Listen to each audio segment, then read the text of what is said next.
So, now, what did you think of that brash youngster, Richard Skelton, in Having Wonderful Time? Did you think he had a chance to go far? Well, unfortunately, RKO didn't recognize his talent, and the studio let him go. But that was MGM's gain. They picked him up along with Ann Miller, and the two of them would promise to go on quite far and do quite well for themselves. And for the studio as well. Red Skelton had that great radio show back in the 40s. It was terrific. He was really a great success. Now, another question. Were you surprised to hear Douglas Fairbanks Jr. break into hi ho, it's off to work we go? Well, at that time, you might remember that RKO was handling distribution of the Walt Disney films, so cross-plugging a film like Snow White and the Seven Dwarfs was not uncommon for an RKO picture. Now, one more note about Having Wonderful Time. While Alfred Santel was credited as director, he didn't do the whole picture himself. When filming was finished, producer Pandro Berman was dissatisfied with many of the scenes, and he brought in George Stevens to do the retakes.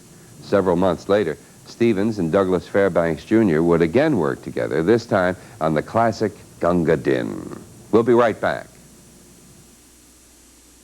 Take an adventurous young lady searching for the perfect romance. I'm engaged to 500 boys, but that doesn't say I'm going to marry each one of them. Who's just bubbling over with wit, good looks, and charm. Add to that the greatest pair of gams to grace stage or screen, and you've got America's favorite pinup girl. That, my friend, is an understatement. Betty Grable stars in Pinup Girl, Wednesday on American Movie Classics.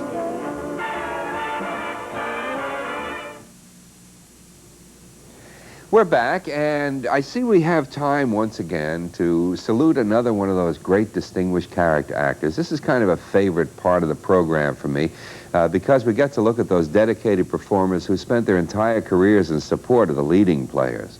Their faces become familiar because their numerous appearances in various films, often making more films than the stars who have become household names. Today's feature player has a face that's hard to forget. I'm sure you recognize him right away, maybe even know his name, but possibly you don't. One thing, those eyebrows surely did give him away. Our supporting player was born in London, the son of a doctor, educated at Cambridge University, and a member of England's national cricket team. He made his stage debut at 30 years of age. He made frequent appearances on the American stage, too, and several silent films before establishing himself in the talkies. He would regularly be cast as a British character in the 1930s and the 1940s. During his career, he made more than 100 movies. Well, being tall and imposing, the personification of English authority, he played such title figures as the Duke of Wellington, Lord Caversham, Lord Capulet, and the Duke of Argyll. As a leader of Hollywood's British colony and a staunch supporter of all things British, he refused to read the local Hollywood papers, preferring to read his news from the London Times. His many films include Morning Glory, Clooney Brown, Little Lord Fauntleroy, Rebecca, and The White Cliffs of Dover. This jutty eyebrowed character actor is C. Aubrey Smith, the initial C standing for Charles. He was knighted in 1944 for his services to the British theater. We'll be right back, but first here's something special from our film archives. Let's take a look.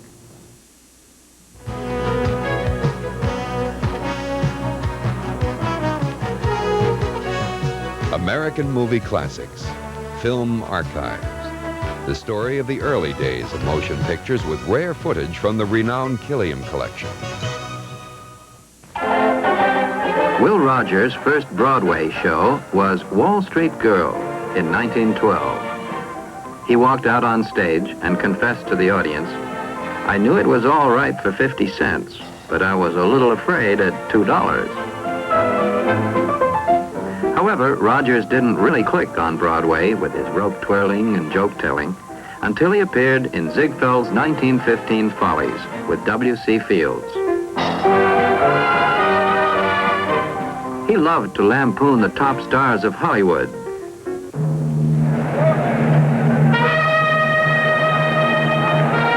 Rudolph Valentino. In 1922, the movie public was enjoying Valentino's portrayal of the Matador in Blood and Sand. This, of course, is the real Valentino. But shortly after the film was released, Will Rogers came out with his own version.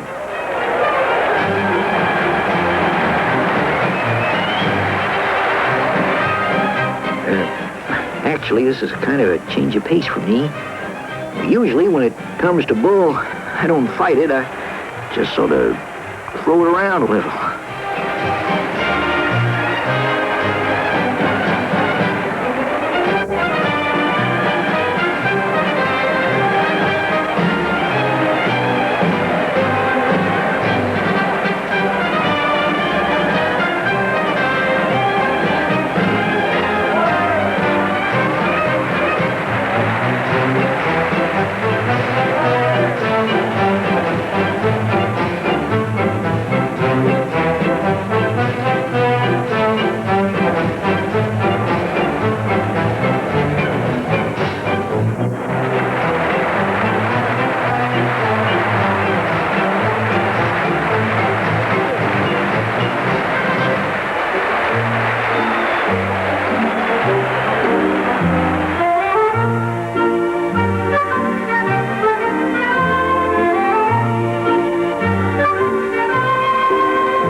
No hard feelings, of course, says Will, who filmed these travesties right in Hollywood, to the delight of the stars themselves.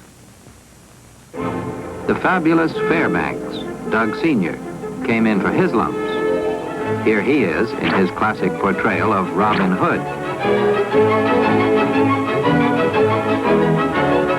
Doug's acrobatics and archery marksmanship in Robin Hood were what tickled Will Rogers most.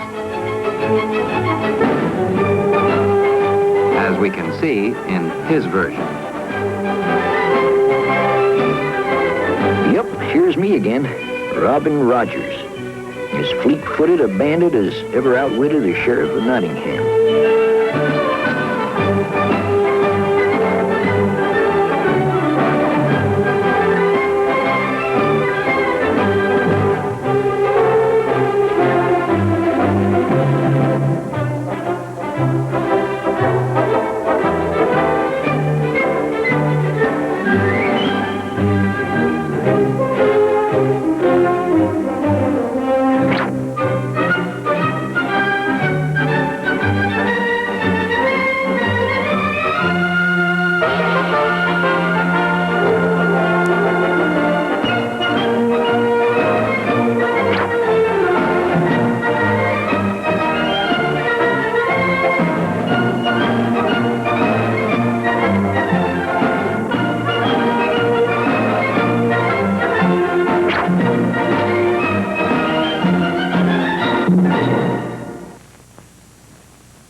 I guess I would have enjoyed being Robin Hood, but, well, they decided to keep on using Doug Fairbanks.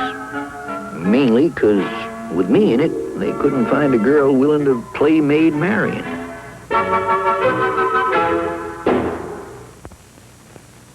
Naturally, Will Rogers kidded the most famous cowboy of them all, his contemporary Tom Mix, whose trademarks were his always combed hair, his confident, unruffled manner, and his beautiful hat. Here is Will's version of his friend Tom Mix.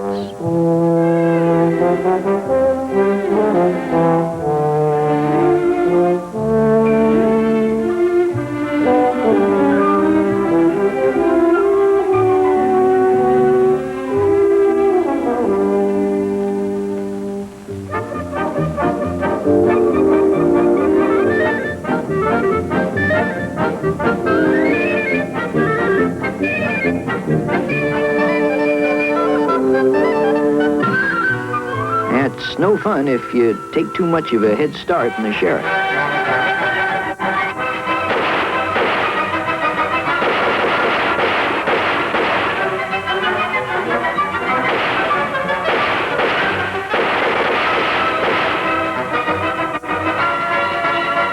The speedometer was on the horse, not on the car.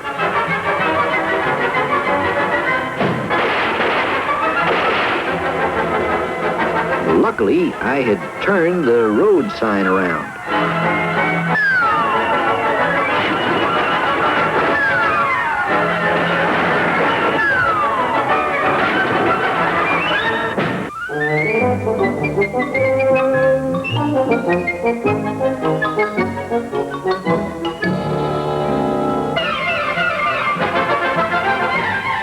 Now, you'll notice that I'm going down when the villain is coming up.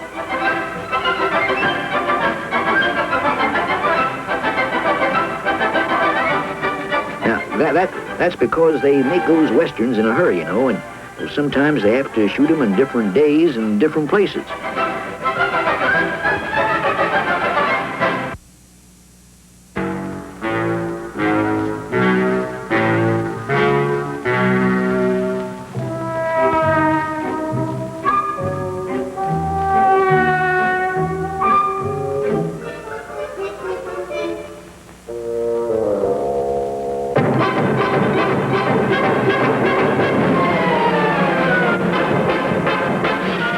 While they was fighting, I was under there combing my hair.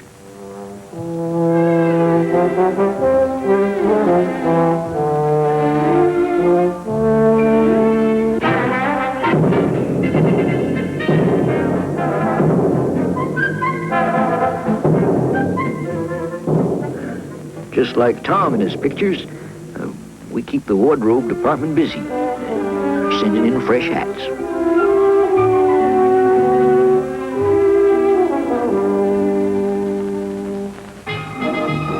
When the talkies took over in the early 30s, Will Rogers made some fine pictures. Connecticut Yankee at King Arthur's Court, David Harum, State Fair, Steamboat Round the Bend.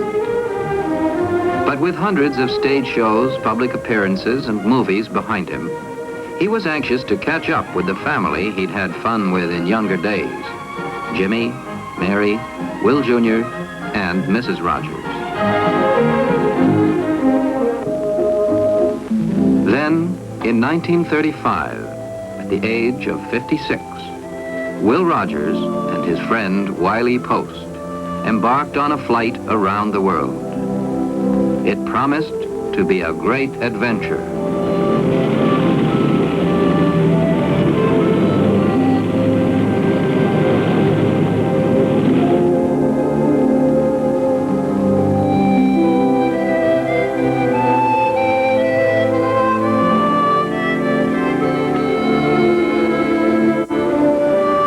Today, more than a generation later, we have lasting reminders of Will Rogers. In the Children's Hospital in Claremont, Oklahoma, the Will Rogers Sanatorium at Saranac, and his bequest to all of us of his generous good humor. But when gum-chewing, wisecracking Will Rogers left the scene, no one took his place. For Will Rogers was a star with no understudy.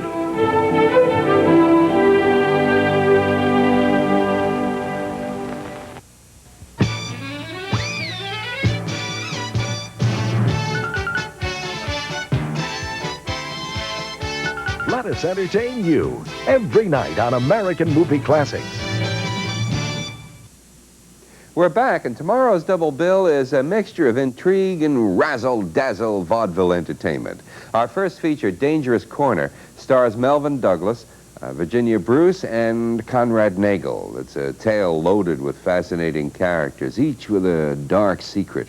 Betty Furness is among the supporting players. Remember when she used to open the yellow refrigerators? Well, you didn't know they were yellow because it was black and white television, but take it from me, they were yellow because I was in a couple of shows with her. Then Eddie Cantor stars along with Joan Davis and George Murphy in the musical Show Business. It's actually a chronicle of Cantor's days as a vaudeville performer. Producer, songwriter, and Cantor's old friend Georgie Jessel plays himself in that movie. Now let's do today's movie question. What movie musical star's real name was Zelma Hendrick, a lady who was discovered by MGM talent scouts while singing on Eddie Cantor's radio show? I have the answer for you tomorrow. For American Movie Classics, I'm Bob Dorian.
February brings you love and laughter on American Movie Classics. We're sending in the clowns to chase away those winter blues with our Comedians in Film Festival. Are you suggesting? And love is in the air. Our Monday night getaway whisks you off to a world of romance. Move over so I can see the girls. First, they're kooky, they're crazy. They're Hollywood's legendary Comedians in Film. I'll be. And all month long, you've got a front row seat on American Movie Classics. Lucille Ball teams up with Desi Arnaz for the first time in the madcap musical Too Many Girls. Jack Benny proves nice guys finish last when he becomes the meanest man in the world. Phil Silvers joins Victor Mature and Betty Grable for a hilarious romp across the screen in Footlight Serenade, while comic duet Eddie Cantor and Joan Davis clown their way to instant success in show business. Milton Berle provides the laughs, Glenn Miller the swing, while Sonia Henney skates her way to romance in Sun Valley Serenade. Oh, this is magnificent. Our Comedians in Film Festival continues as Jimmy Durante heats up the airwaves with a performance that's strictly dynamite. And Horsing Around reaches new heights when Groucho Marx finds a girl in every port. Don't be too sure about that. Any other questions? Also this month, American Movie Classics honors George Washington with a film that turns history topsy-turvy. Fred MacMurray stars in Where Do We Go From Here? And Fred MacMurray stars again, this time with Ann Baxter and Burl Ives in the heartwarming drama Smokey. February means love, and our ongoing Monday night getaway is a surefire rendezvous with romance. Victor Mature tempts fate in a story of everlasting love. Gene Simmons co-stars in Affair with a Stranger. And Lorraine Day becomes a bride by mistake. Watch closely. Abracadabra. So whether you're in the mood for a good hearty laugh, an enchanting escape to romance, or maybe a little bit of both,